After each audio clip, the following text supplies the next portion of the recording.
Ay, nako. Ayan, kasi, ang hihilig kasi sa magagandang lalaki. Ang hilig sa magandang babae. O, ano na pala nyo? Eh di wala.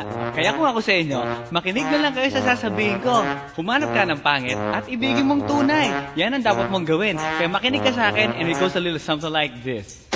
Kung gusto mong lumigaya ang iyong buhay, humanap ka ng pangit at ibigin mong tunay. Isang pangit na talagang di mo matanggap, at huwag ang lalaki na iyong pangarap. Ngunit kung bakit ko sinabi to'y simple lang, pagkat magagandang lalaki ay naglalaro lang ng iyong oras, pagod, hirap at salapi. Ngunit handang-handang iwanan ka naman sa sandali na ikaw ay wala nang ibigay, diba? Kaya't pangit na lalaki ang hanapin mo, day. Kung hindi, sige ka, puso mo'y mabibiyak. Mawalay man ang pangit, hindi ka iiyak. Humanap ka ng pangit. Wag na uwi. Wag na Humanap ka ng pangit. Wag na uwi. Wag na Humanap ka ng pangit. Wag na uwi. Ibigin mong tunay. Wag na uwi.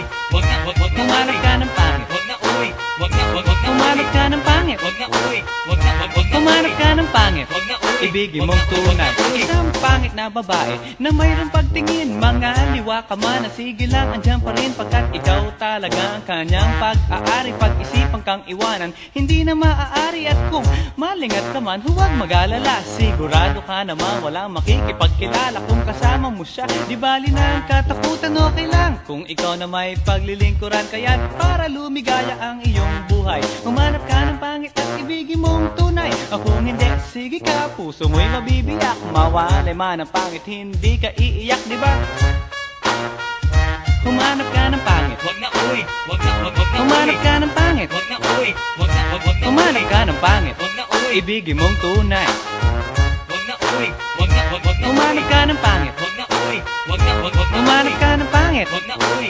Wag na Humanap ka ng pangit. Wag na uwi. Ibigin mong tunay. Sasabihin ko sa inyo kung anong nangyari nang may na-date akong isang pangit na babae. Manliligaw daw niya ay talaga ang daming, ngunit nang shy, nakita ko mukha siyang lalaki at sa akin ay matatawa ka talaga, pagkat kahawig na kahawig niya si Zoraida. Maniwala ka't ako'y napaibig niya. Bakit? Eh kasi ang bait-bait niya. Lahat ng aking hiling hindi tumatanggi, palagi siyang nakahalik sa aking pisngi. Ako'y shock.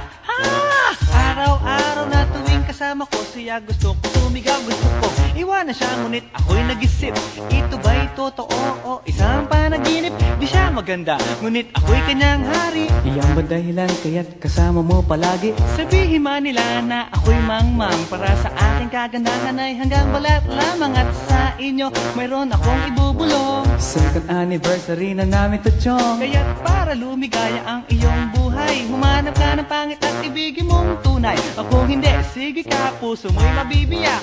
Mawalay man ang pangit, hindi ka iiyak. Sige na nga. Humanap ka ng pangit. Humanap ka ng pangit. Humanap ka ng pangit. Ibigin mong tunay. Sige na nga. Humanap ka ng pangit. Humanap ka ng pangit. Humanap ka ng pangit. Ibigin mong tunay. So you better watch out, you better not cry, you better not pout, I'm telling you why. Humanap ka ng pangit at ibigin mong tunay.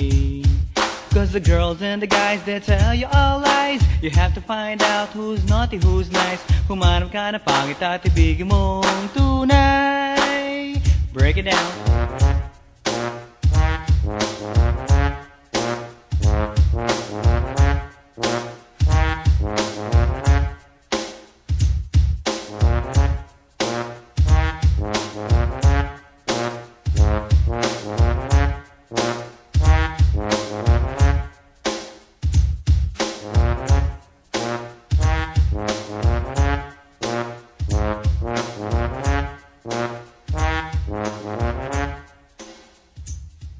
Bye.